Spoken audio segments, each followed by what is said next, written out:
చెప్పులకి bail ఎంతవరకు వచ్చింది? చాలా కష్టం సార్. మీ అభిమానులు చేసిన పనికి మిమ్మల్ని బయటికి తీసుకురావటం ఎవ్వడి వల్ల కాదు. అవును సార్, పాపం సిన్సియర్గా లీగల్గా పనిచేసే మనిషిని తీసుకొచ్చి బ్లడ్ బయటకు వచ్చేలా కొట్టారు సార్.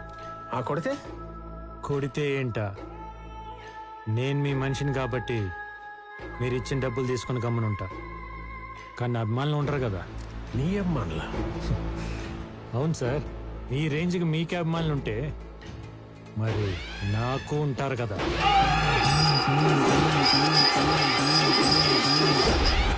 Hard core fans.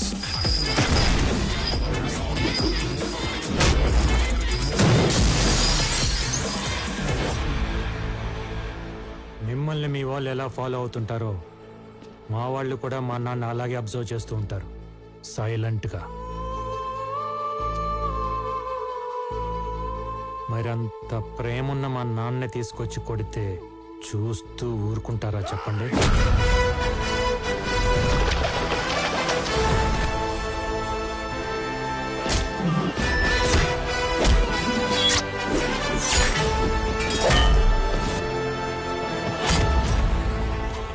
అందులోనూ అభిమానులంటే మీ వాళ్ళలాగా ట్విట్టర్లో ట్వీట్లు వేసుకొని ట్రోల్ చేసుకునే సోషల్ మీడియా బ్యాచ్ కాదు సార్.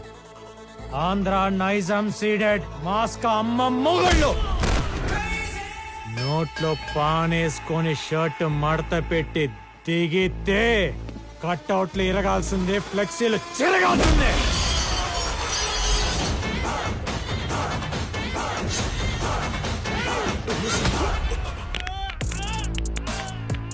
అన్నట్టు మీకు చెప్పడం మర్చిపోయా, నా ఫ్యాన్స్ లో ఒక సైకో నా కొడుకున్నాడు. వాడికి మా నానంటే మరీ పిచ్చి. ఈ లచ్చిగాడి కత్తి పట్టుకొని మా నాన్న పడవటానికి వస్తే వాడిని కొట్టాడు చూడండి.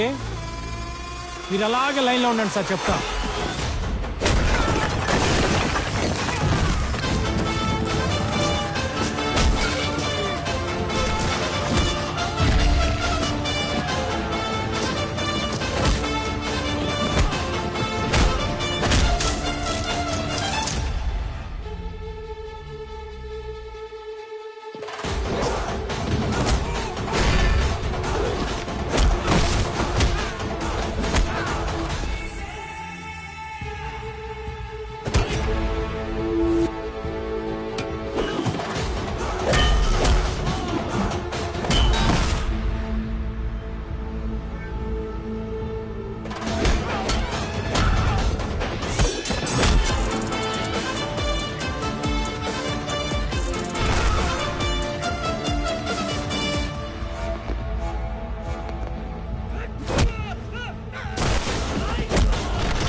మీ దగ్గరికి వచ్చింది లైఫ్ సెటిల్ చేసుకోవడానికి, కానీ ఓల్డ్ రివెంజ్ ఫార్మాట్ స్టోరీ లాగా మా నాన్న పగల క్యారీ చేసి ప్రెసెంట్ నా కెరీర్ని పాడు చేసుకోవడానికి కాదు.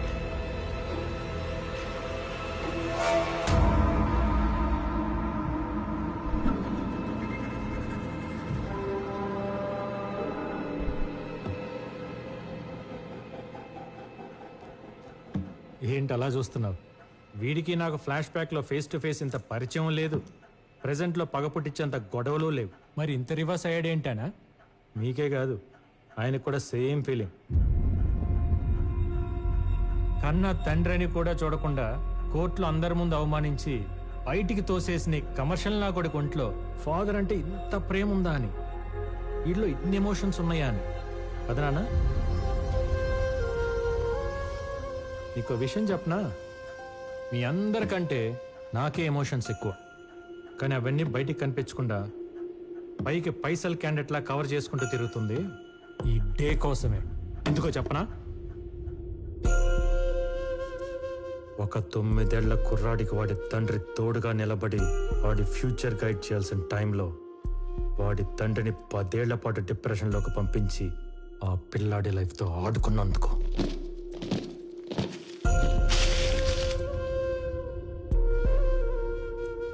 ఈ ప్రపంచానికి జడ్జి అయినా ఇంటికి రాగానే చిన్న పిల్లల్లా నవ్వుతూ ఆడుకునే నాన్న ఫేస్లో నవ్వు తీసేసి నాకు నరకం మిగిల్చినందుకు.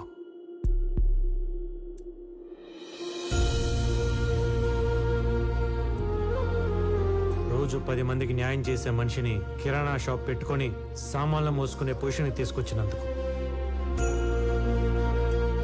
ఎక్కడికి వెళ్ళినా జడ్జి గారి భారీగా గౌరవించే మా అమ్మని అమూల్య చనిపోయింది మీ ఆయన వల్లనే అంట కదా అని అడిగే ప్రశ్నలకి సమాధానం చెప్పలేక నలుగురిలో అవమానపడిన అమ్మ ఏడుపుకి కారణమైనందుకు.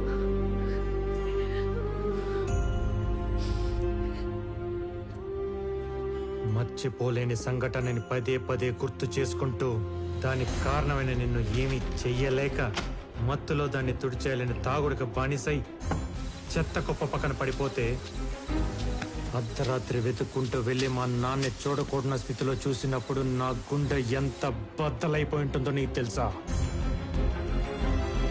ఇప్పుడు హ్యాపీగా ఉండే నా ఫ్యామిలీకి సైలెన్స్ మిగిల్చి నా కుటుంబాన్ని అవమాన పాలు చేసిన నిన్ను ఏమి చెయ్యలేక నాలో నేను ఏడ్చి ఏడ్చి దొరికిన గోడల మీద బొమ్మలు గీసి నిన్ను చంపేవాడిని.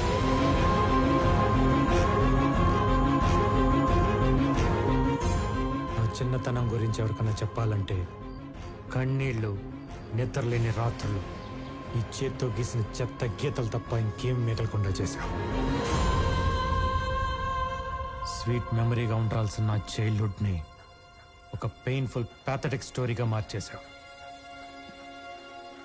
అందుకే జడ్జి గారు అబ్బాయిగా పుట్టినందుకు చేతికి మట్టి అంటకుండా చంపుదాం అనుకున్నా.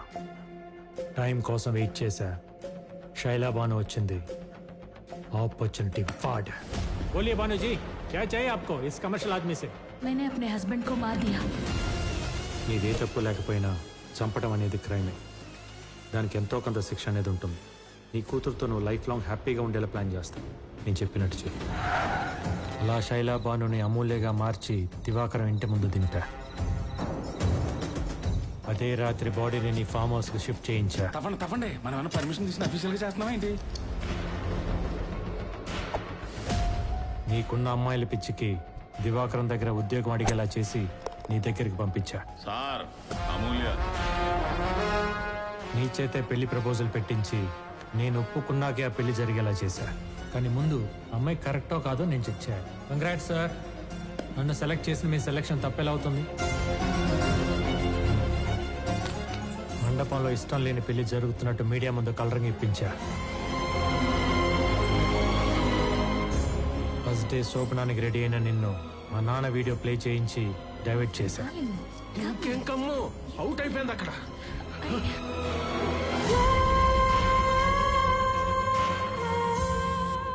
నువ్వు అనుకున్నది యాజ్ ఇట్ ఈస్ గా జరుగుతుంది.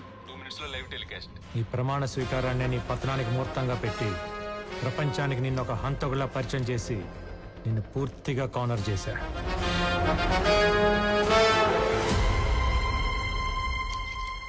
అబ్బా అదిరిపోయింది. డైరెక్ట్గా క్రైములు చేస్తేనే రివెంజ్లకి అంత సీన్ ఇవ్వను. అలాంటిది నీ బాల్యాన్ని నేనేదో పాడు చేసేసాను నువ్వు ఫీల్ అయ్యి నేను చెయ్యని మాటలకి చేశానని నా మీద రుద్దేసినంత మాత్రాన నీ పగలు ప్రతీకారాలు తీరతాయి అనుకున్నావా? ఇది ఇండియా నాన్న. ఇక్కడ శిక్షలు పడాలంటే తరాలు మారాలి. ఒరే వీరయ్య, గేదెలు కాసుకునే నీ బుర్ర ఇంతవరకే ఆలోచిస్తుందని నాకు తెలీదా? ఇన్నాళ్ళు కోర్టును అడ్డం పెట్టుకుని కామెడీలు చేస్తుంటే దాని పొటెన్షియాలిటీ తెలియట్లా నీకు? లాలో మెలకపడి మెడక బిగుసుకుంటే గిల్ల గిల్ల గిల్ల గిల్ల కొట్టుకోవాల్సింది ఎవడైనా. నీకు చేతనైతే దమ్ముంటే ఈ నాలెడ్జ్, డబ్బు, పేరు, పలుకుబడి వాడుకొని చెయ్యని నేరానికి పడబోయే శిక్ష నుండి నిన్ను నువ్వు కాపాడుకో చూద్దాం. దా.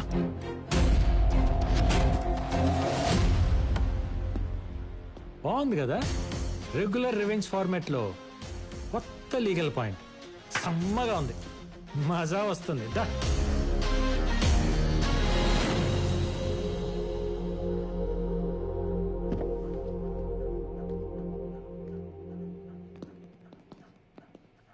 సార్ కొత్త లాయరం వచ్చింది, బెయిల్ కూడా తెచ్చింది. నవ్వండి.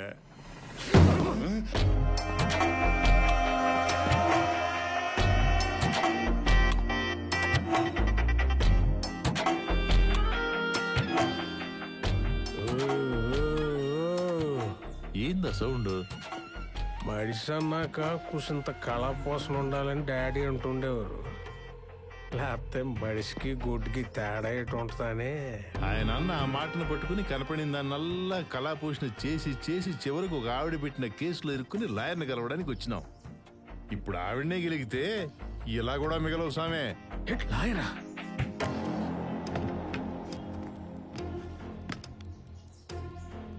ఏంటి సార్ అంకుల్ డల్గా ఉన్నారు? తుపుక్కుమని అంకుల్ అనేసింది ఏంటిది?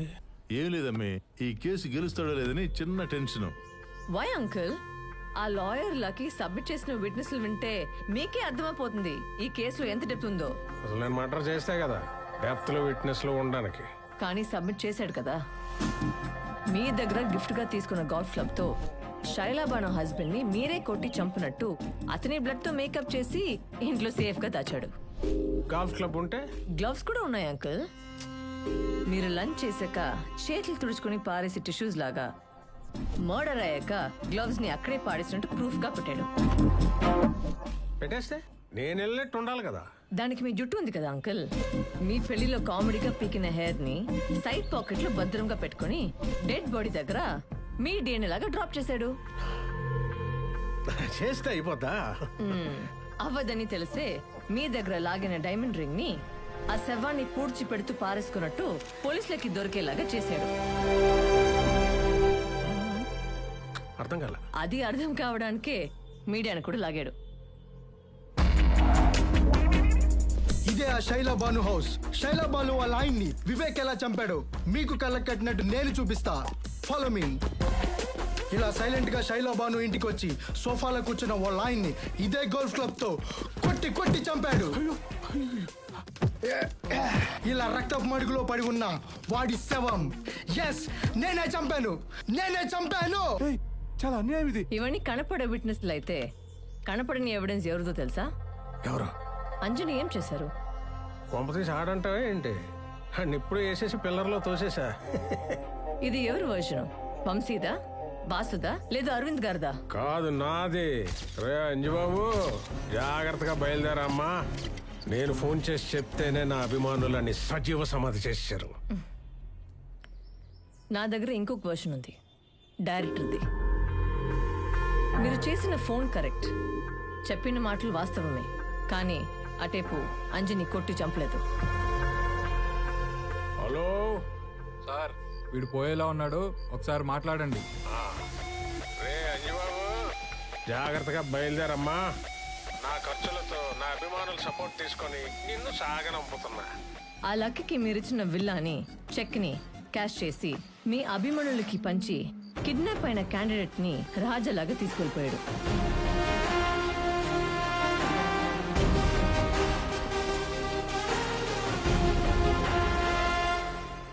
మీ దగ్గర నేర్చుకున్న కమర్షియల్ సిద్ధాంతాన్ని మీ దగ్గరే అప్లై చేసి తను గ్యాదర్ చేసిన మొత్తం విట్నెస్లతో సహా అంజని తీసుకెళ్లి చీఫ్ జస్టిస్ దగ్గర కూర్చోపెట్టాడు.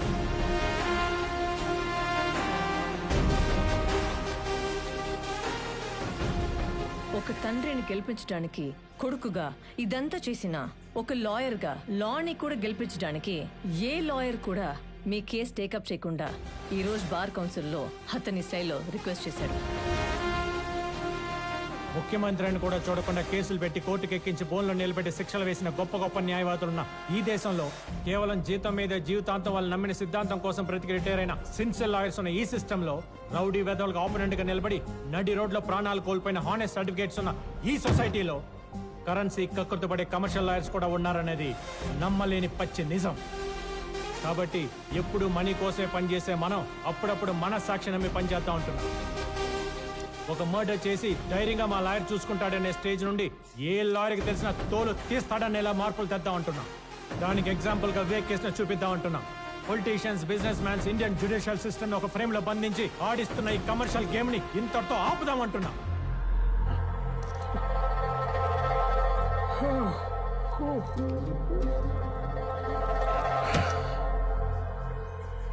అయితే ఇప్పుడు నా వైపు నేను కూడా రాను అంకుల్. ఎందుకంటే మీరు వస్తూనే వంకరగా చూసిన చూపులకి నా వీపు హట్ అయింది. నేను చూసింది వీపు కాదులేమ్మా. ఏదో కారణం చెప్పి మొత్తానికి అందరూ కలిసి నన్ను ఊరికింప ఎక్కించేద్దామని చూస్తున్నారు. నేను చెయ్యను తప్పుకి. ఆ? కాదు, చేసిన పాపానికి 25 ఏళ్ల క్రితం వాళ్ళ నాన్న వేయాల్సిన 6 నెలల జైలు శిక్ష అవన్నీ కలిపి క్యాల్కులేట్ చేసి ఇంట్రెస్ట్తో పాటు ఇప్పుడు ఊరిగా మారింది. ఒక ఆడపిల్ల ఉసురు తగిలితే ఎంతటి మొగ్గడైనా మట్టిలో కలిసిపోవాల్సిందే అని కాలం ఎంచుకున్న కథ ఇది.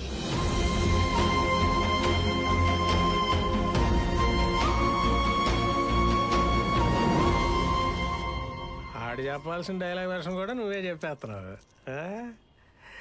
బిగినింగ్ నుండి వీళ్ళను అని చివరికి సిస్టమ్ అంతా ఒక్కడి చేసి ఇప్పుడు ఆడి హీరో అయిపోదాం అనుకుంటే నేను చూస్తూ ఊరుకుంటానా? చచ్చినా ఊరుకోను. బయటకు వచ్చిన ఆడియన్స్ నా పేరు మాత్రమే చెప్పుకోవాలి. గ్రేట్ ఆంధ్ర, తెలుగు 360, తుపాకీ, తెలుగు 1, 2, 3, మిర్చి 9, ఐడిల్ బ్రెయిన్ అందరూ నా గురించి రివ్యూస్ రాసేలా చేస్తా. అంకుల్ అంకుల్ అంకుల్ అంకుల్ ఏదో ఒకసారి మావయ్య అన్నమ్మా. మావయ్య చాలు ఊరుకంబ ఎక్కేస్తాను.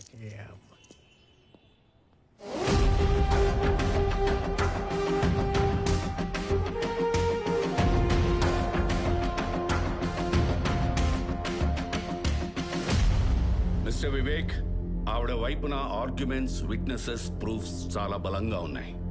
మీ తరఫున ఏమైనా ఆర్గ్యుమెంట్స్ ఉంటే please proceed with your lawyers. లాయర్లే ఉంటే నాకు ఈ ఆయాసం ఎందుకండి? అయినా మీరంతా కలిసి ఓ దేవుణ్ణి మంచోడని చెప్పాలా ఏంటి? మీరంతా జస్ట్ నేను సృష్టించిన సమస్త జీవకోటిలో చిన్న పురుగులు. ఇంతకాలం నేను దేవదూతనే అనుకున్నా, కానీ ఇప్పుడే తెలిసింది నేను డైరెక్ట్ గా దేవుణ్ణని, కారణ జన్ముణ్ణని. చూశారుగా నా వెనకాల ఎల్లో లైటు, ఆ ఆరా.